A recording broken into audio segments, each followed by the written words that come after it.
Balita mula sa lalawigan sa bawat rehiyon ng ating bayan. Dito sa Ang Pilipinas Ngayon.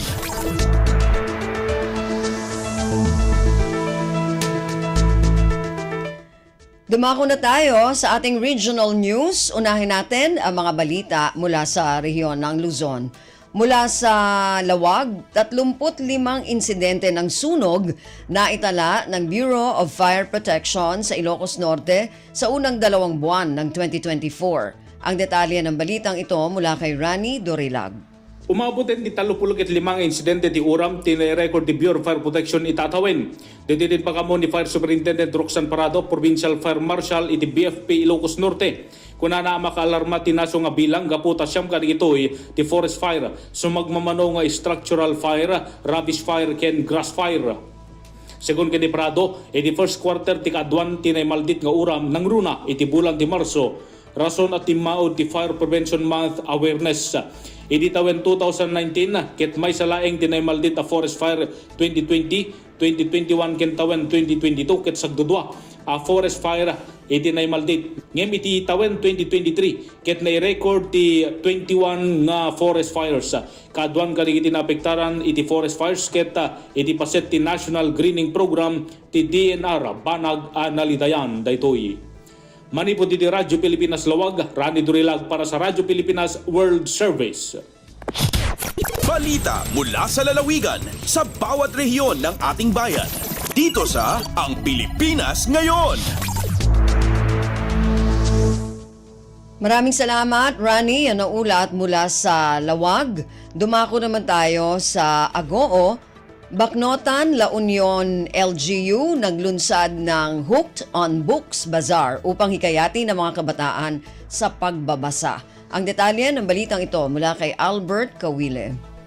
Nangisayang ka ti lokal gobyerno ti Bacnotan, La Union iti Hooked on Books Bazaar sa Bacnotan Central School iti Kalman Pebrero 26. Daytoy ketabno maparigta dagiti agtutubo nga ayatanda ti panagbasa ken kasgungguna iti panang tagiragsakda iti Hooked on Books Library. Ti HOB Bazaar ket adan iti pointing system baban iti passbook nga ited dagiti manursuro kadagiti estudyanteda kasuka ti inda panagbasa ken ti panangipakita iti nasaya at akababalin. Ti puntos a maurnong ket mabalin nga igatang iti Bazaar kadagiti school supplies taroon ken dadumapay abanag. Nakipaset the Mayor Divine ken Vice Mayor Francis Fontanilla iti panakalukat ti Bazaar iti pagadalan nakaipasdegan ti maysa kadagiti duang HOB Library iti ili. Nakitinulong ti non-profit organization a linking individuals to nurture kids success wano links iti lokal a gobyerno ti Bacnotan tapno maipasdag ti library amanamnama nga dadapay amang parangay iti interes ti panagbasa ken mangpasaya ti kalidad ti edukasyon ti ili. Ti kastoy a programa ket pamanagnak iti tarigagay iti lokal a gobyerno amang ipakaammo kadagiti agtutubo iti kinampateg ti panagbasa ken mangpapigsa iti literasiya ti ili. Manipod RP Ago, Albert Kawile para iti Radyo Pilipinas World Service. Balita mula sa lalawigan sa bawat rehiyon ng ating bayan. Dito sa Ang Pilipinas Ngayon.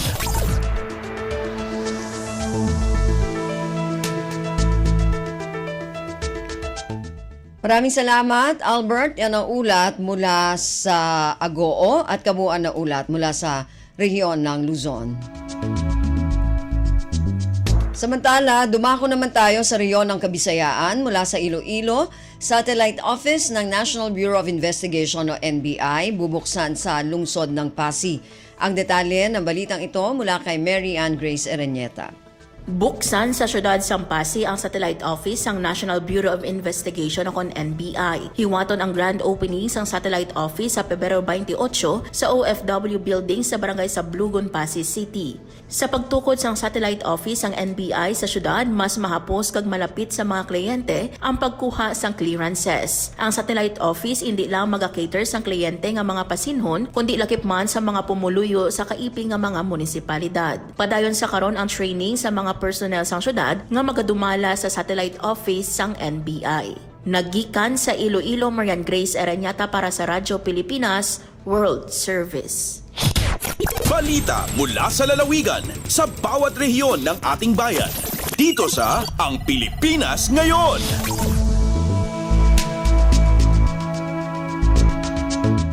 Maraming salamat, Marian. Yan ang ulat mula sa Iloilo. Dumako naman tayo sa Borongan, checkpoint kontra ASF at avian influenza nananatili sa dalawang lugar sa Eastern Samar.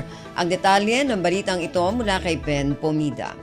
Naepekto laghihap ang Executive Order EO nga ginpalusad ni Governor Ben Ivardoni han nakalabay nga tuig 2021 o adtong total ban han entry han pork products tika nga mga ASF infected areas sa nasod. Inian paglaklaro ni ASF Focal Person and Office of the Provincial Vet Dr. Melanie Usita. Sumalakan Usita nagpapabilin pahas nga dayana ang duha nga checkpoint sa mga bungtuhiton lawaan ng Taft bisan kun waray na kaso hin ASF sa Eastern Samar ngan dara nga ada pahiton proseso it pag-upgrade han ASF zoning classification. Kasumpahini ginaaruan hin mga kaangayan nga dokumento ang mga sarakyan nga masulod ha boundary hit Eastern Samar nga may dakarga nga live swine o bisan pa man processed pork meat products pati nan poultry products. Tinutugutan nga makasulod ha Eastern Samar adun mga baboy nga tikang ha green zone o ASF free nga mga lugar pero kinahanglan naghihap magpresentar hin mga dokumento ug laboratory results. Panuyo hini nga papudngan nga makasulod utroit ASF ha probinsya. Tikang ha Radyo Pilipinas Borongan ining Hipen Pumida para ha Radyo Pilipinas World Service. Balita mula sa lalawigan sa bawat rehiyon ng ating bayan. Dito sa Ang Pilipinas Ngayon. Maraming salamat, Pen. Yan ang ulat mula sa Borongan. Dumako naman tayo sa Sogod. DSWD Eastern Visayas nagbigay ng ayuda sa mga residente sa Inopacan, Leyte. Ang detalye ng balitang ito mula kay Jevic Epis. Ang Department of Social Welfare and Development o DSWD Field Office 8 Crisis Intervention Section uban sa local government unit sa Inupacan, Probinsya sa Leyte, DSWD Sustainable Livelihood Program o 14th Infantry Avenger Battalion nagkahiusa sa pagpangapon-apod o tabang pinasyal ubo sa Executive Order No. 70 o LCAC din usa sa recipient nga barangay ang Barangay Caminto lungsod sa Inupacan, Probinsya sa Leyte. Pinagi sa kooperasyon o koordinasyon sa mga ahensya o sektor sa gobyerno, nakahatag kini og importanteng tabang sa mga apektadong komunidad. Kabahin kini sa pagtubag sa panginahanglan sa mga lungsuranon nga napektuhan pag-ayo sa krisis o panagbangi sa ilang komunidad. Nitambong sa naasoy nga kalihukan si Mayor Rogelio Pua Jr., Vice Mayor sa Inupacan Sanders Lumarda, mga SB member, MSWDO Susana Lawag, punong barangay sa Caminto nga si Ricardo Umapas, Philippine Army sa 14th Infantry Avenger Battalion, DSWD SLP Leyte 2 Provincial Coordinator o 71 ka pamilya sa Barangay Caminto. Ang 71 ka pamilya sa naasoy nga barangay nakadawat og tag 3,000 pesos nga ayuda pinagi sa AX Coin Assistance to Individuals in Crisis Situation. Kini nga lakang nagpakita sa panaghiusa og pagtinabangay sa lalaing sektor sa gobyerno og katilingban aron mo abot og makatabang labi na sa mga nanginahanglan nga mga katawhan sa mga lugar nga naigo sa kagubot og krisis.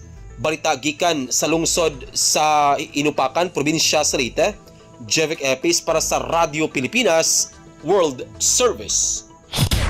Balita mula sa lalawigan sa bawat rehiyon ng ating bayan. Dito sa Ang Pilipinas Ngayon. Maraming salamat, Jevic. Yan ang ulat mula sa Sogod at kabuuan na ulat mula sa rehiyon ng Kabisayaan. Samantala, dumako naman tayo sa rehiyon ng Mindanao mula sa Cagayan de Oro, inflation rate ng Northern Mindanao mas lalo pang bumaba sa buwan ng Enero ngayong 2024. Ang detalye ng balitang ito mula kay Kokoy Medina. Mas misamot pag-ubos ang inflation rate sa Northern Mindanao sa bulan sa Enero 2023. Kini ang ibutyag ni Dr. Janet Aves, Acting Regional Director sa Philippine Statistics Authority 10 sa gipahigayon nga press conference kagahapon. Sumala pa ni Aves, ang inflation rate sa bulan sa Enero may kanaog kini ngadto sa 3.1% kumpara ni adtong Disyembre 2023 nga naa kini sa 4.8%. Gidugang ni Aves nga ang hinungdan sa dako nga pag-ubos sa inflation rate sa rehiyon mao ang pagkunhod sa inflation sa food and non-alcoholic beverages nga anaa sa 5.7% sa bulan sa Enero kumpara sa bulan sa Disyembre 2023 nga naa sa 9.2%.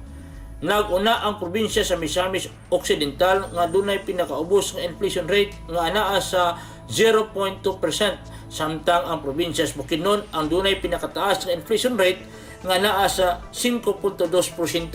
Giklaro ni Dr. Aves nga ang tanang probinsya ang nakasinati sa pag-us-us inflation sa bulan sa Enero 2024. Gikan din ni sa Radyo Pilipinas Cagayan de Oro, kini si Kokoy Medina alang sa Radyo Pilipinas World Service.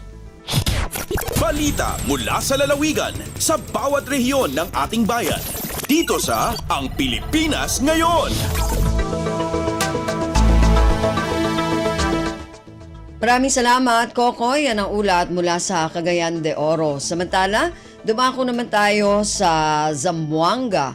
Groundbreaking ceremony para sa 10 milyong piso na konstruksyon ng public market sa bayan ng La Libertad, Zamboanga del Norte, pinangunahan ng pamahalaang panlalawigan. Ang detalye ng balitang ito mula kay Bless Eboyan. Gipanguluhan sa kagamhanang probinsyal sa Zamboanga del Norte ang groundbreaking ceremony kaniadtong niaging semana alang sa konstruksyon sa public market sa lungsod sa La Libertad nga adunay kantidad nga 10 milyones ka pesos.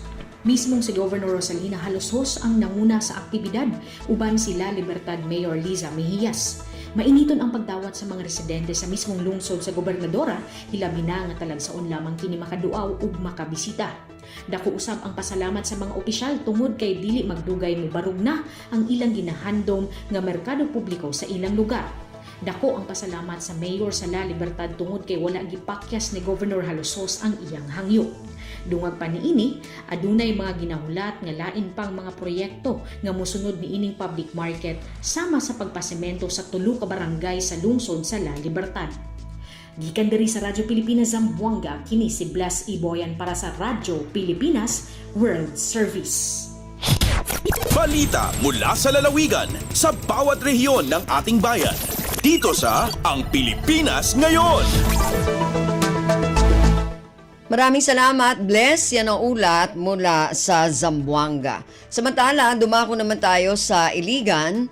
Lokal na pamahalaan ng Iligan, opisyal nang na-turnover ang patient transport vehicle at iba pa para sa mga residente ng Barangay Abuno. Ang detalye ng balitang ito mula kay Alwidad Bashir. Ang lokal nga kagamhanan sa Iligan, bago lang opisyal na nag-turnover sa patient transport vehicle o uban pang kagamitan sa pagtubag ngadto sa barangay local government unit sa Barangay Abono. Kiniubos sa aktibong buhatan sa Iligan City Disaster Risk Reduction and Management Office o ang ICDRRMO alang sa ilang hinanaling pagtubag ug makahuluganong nga mga programa aron mahimong mas maayo ug mas epektibo ang serbisyo sa LGU Iligan panahon sa mga emergency ug kalamidad. Matud sa ilang mayor nga si Mayor Frederick W. Siao, ikapito na kini nga patient transport vehicle o PTV nga gipang-apod-apod sa mga barangay uban pa ang mga pang-rescue equipment sa panahon ng panginanghanglan. Dugang pa ni Mayor Siao, kini nga programa nagpakita lamang sa kaandam sa LGU Iligan nga mas mulambo pa ang kalidad sa serbisyo sa matag Iliganon. Mula sa RP Iligan, Alwidad Bashir para sa Radyo Pilipinas World Service. Balita mula sa lalawigan sa bawat rehiyon ng ating bayan. Dito sa Ang Pilipinas Ngayon. At maraming salamat kay Alwidad mula dyan sa Iligan at yan naman po ang kabuuan na ulat mula sa rehiyon ng Mindanao.